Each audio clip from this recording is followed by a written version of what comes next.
কেতিয়াবা দুই এটা কুৱেশ্যন এনেকুৱাও লাগে যে এইটো বেছিয়ে কমপ্লিকেটেড। যেনেকৈ এইটো কুৱেশ্যন এটাৰ কৈছে, by selling an article a man makes profit of 25% of it selling price. এনেইতো আমি সকলোৱে জানো যে প্ৰফিট সদায় কষ্ট প্ৰাইচৰ ওপৰত কেলকুলেট কৰা হয়। আমি সদায় এনেকৈ লিখো যে যদি কিনা দাম 100% আছিলে তেতিয়াহ'লে বেচা দাম কিমান হ'ব? যদি 25% লাভ বুলি কয় 125% বেচা দাম।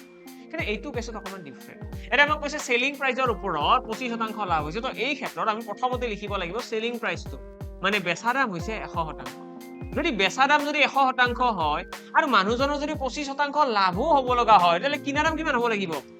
যদি 25 টকা লাভ হ'ব লগা হয়, বেচা দাম যদি 100 টকা, 25 টকা লাভ হ'বলৈ হ'লে 75 rupees হ'ব লাগিব ন?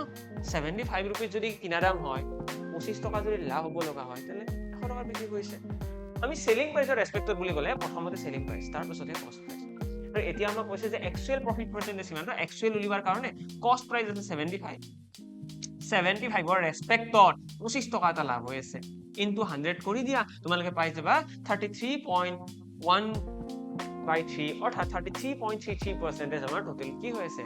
প্ৰফিট হৈ আছে। ক্লিয়াৰ?